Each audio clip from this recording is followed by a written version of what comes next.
हे hello everyone, hope you all are doing great. Welcome back to my channel. My name is Mayuri आणि आजचा हा blog असणार आहे श्री स्वामी समर्थ मठ हडपिडी येथील आणि कोंडामा बाळूमामांचं जे मंदिर आहे त्याचा. तर ह्याआधी मी ह्या दोन्ही मंदिरांचा एक सुंदर ब्लॉग बनवलेला आहे, त्यामुळे मी ह्यावर्षी ह्या मंदिरांचा ब्लॉग बनवणार नव्हते. पण आम्ही दर्शनाला दरवर्षीच इथे येतो, धबधब्याला ज्यावेळी जातो त्यावेळी आवर्जून आम्ही ह्या मंदिरांमध्ये येतो. तर मला असं वाटलं की का ब्लॉग नाही बनवावा, म्हणून मी हा ब्लॉग बनवलेला आहे. तर तुम्हाला ही मंदिरं जर व्यवस्थित बघायची असेल तर तुम्ही तो ब्लॉगसुद्धा बघू शकता. आणि ह्या ब्लॉगमध्ये सुद्धा मंदिरं खूप सुंदर दिसत आहेत. तर ह्या दोन्ही मंदिरांमध्ये आतमध्ये व्हिडिओ रेकॉर्डिंग अलाउड नाही आहे, त्यामुळे मी आतमध्ये मागच्या वर्षी नव्हतं केलं, ह्यावर्षीसुद्धा नाही केलं. तर आम्ही आलो त्यावेळी पाऊस तर ह्या दिवशी पूर्ण वेळ नव्हताच.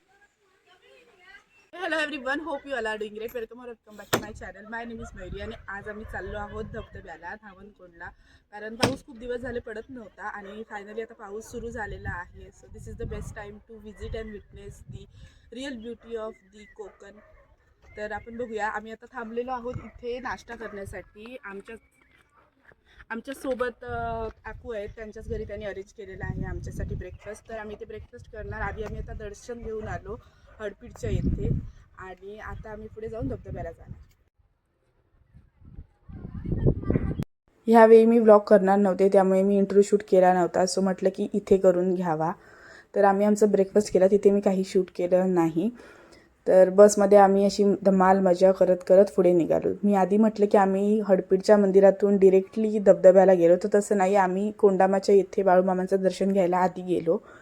तिथल्या तिथेच आहेत दोन्ही पण लोकेशन्स, त्यामुळे आम्ही आधी म्हटलं की आधी दर्शनच घ्यावं आणि नंतर मग धबधब्याला जाऊन मजा मस्ती करावी. तर मी धबधब्याचा व्हिडिओ आधीच अपलोड केलेला आहे, तर तुम्ही तो सुद्धा बघून घ्या.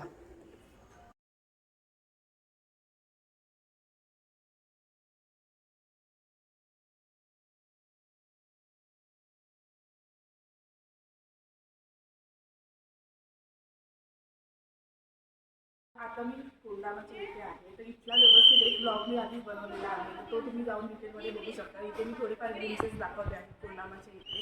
इथून आम्ही धबधब्याला जाणार आहोत. आधी मी म्हणाले की आम्ही धबधब्याला जातो, पण आधी आम्ही म्हटलं की दर्शन घेऊया व्यवस्थित आणि नंतरच मग एन्जॉय करूया. तर तुम्ही इथला हा ब्लॉग तुम्ही बघू शकता. इथे मी थोडेफार ग्लिम्सेस मंदिरचे दाखवलेले आहेत, पण ह्याचा एक व्यवस्थित इन डिटेल ब्लॉग मी आधीच केलेला आहे, तर तो तुम्ही आधी बघू शकता. या मंदिरामध्ये सुद्धा आतमध्ये व्हिडिओ रेकॉर्डिंग अलाउड नाही आहे, पण बाहेर आपण मंदिराच्या आवारामध्ये व्हिडिओ शूट करू शकतो, पिक्चर्स वगैरे क्लिक करू शकतो. तर आम्ही तसंच दरवर्षी करतो.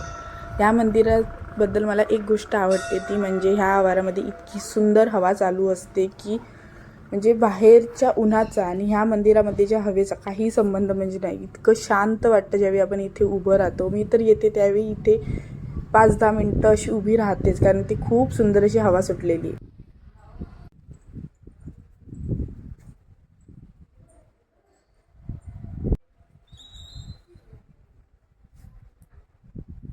तुम्ही हवेचा मागे आवाजसुद्धा ऐकू शकता, इतकी हवा सुटलेली असते. म्हणजे बसल्या बसल्या कोणालाही गाढ झोप लागेल अशी हवा इथे सुटलेली असते.